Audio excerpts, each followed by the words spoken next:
Hi all, and welcome back to the channel. Hope you're all doing okay. I was able to watch the qualifying live tonight, so I thought I'd just do a little video on it because I thought it was quite an interesting qualifying actually, and quite a few surprises within the top 10, definitely. So if you haven't watched it already, or you're waiting to see the results, stop listening now because I don't want to spoil it for anybody, but I just thought I'd cover it because I thought it was quite fascinating.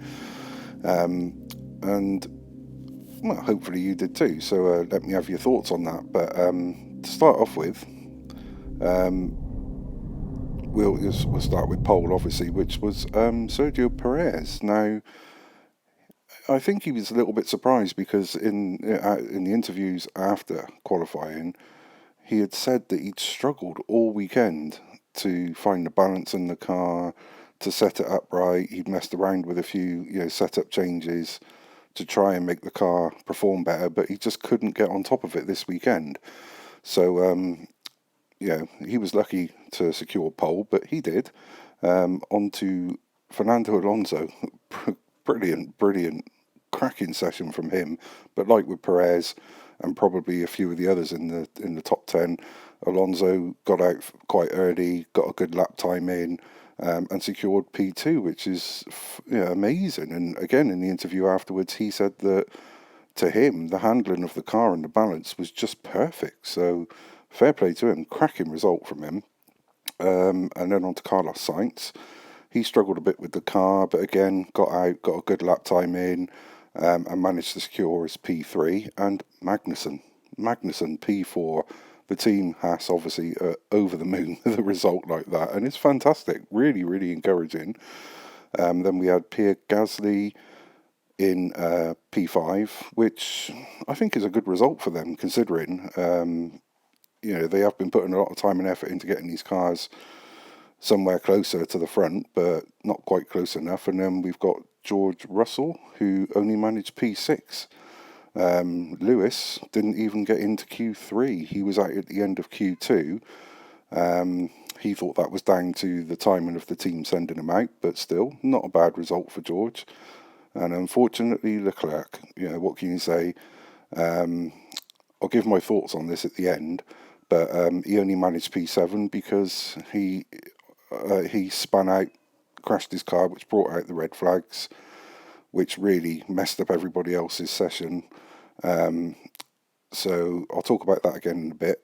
P8, you've got Esteban Ocon, which again I thought he might get a little bit more out of the car, but the wind had picked up, so maybe that was something to do with it.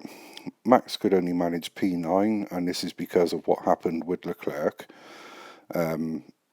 He struggled again. Christian Horner thinks with the wind picking up in corners 6, 7 and 8, which he lost the car a little bit and was off the pace, so he backed out of the lap, went back to the pits, and within that time, unfortunately, Leclerc had spun off the track, bringing out a red flag, and in P10 was Valtteri Bottas. So all that was quite encouraging, quite an interesting grid for tomorrow. But with Charles Leclerc, I can't show the video because it's Formula One and they always give a copyright claim for it and get your videos blocked. So if you watch Charles Leclerc's onboard, you can hear the corner just before he lost the car.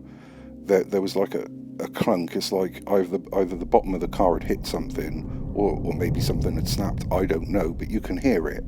But unfortunately, the Formula One commentators, not Sky Sports F1, seemed to think that he got a little bit greedy on the curb. Maybe he did. Maybe that's what caused him to bottom the car out. But there was definitely. But just before I recorded this video, Anthony Davidson from Sky Sports F1 was on the Sky Pad analysing Leclerc's lap, and he pointed out that there is like a drain which drops down, and there's a higher bit of curb there, and it could have been that bottomed out on the bottom of the car, which caused Leclerc to spin out. Plus, obviously, the wind on the track. So all in all, it was quite a fascinating session. I think the one thing that surprised me is Zach Brown was saying earlier to Sky Sports F1 that he believed both his cars were in for a Q3.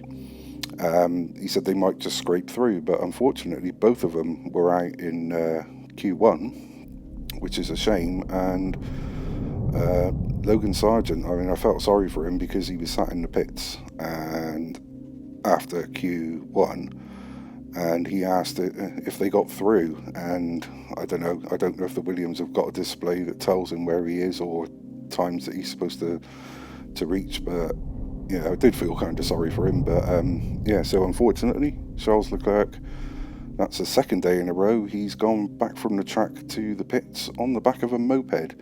So yeah, bit of an interesting session. So let me have your thoughts on it, because it's things like that, that really mix the grid up when you get something, just like a red flag, which I think was 1 minute 36 seconds before the end of the session. So obviously the session didn't restart. Max didn't get his time recorded because obviously of his earlier issues with turn 6, 7 and 8, backing out of that lap, going back to the pits, and within that time, all that had happened with Charles Leclerc. So yeah, that's the grid positions for tomorrow. So hope you enjoy the race, and if you like what I do, please like and subscribe, and press the bell for notifications, and you'll get future warnings that I'm uploading more videos. So until then, catch you all soon.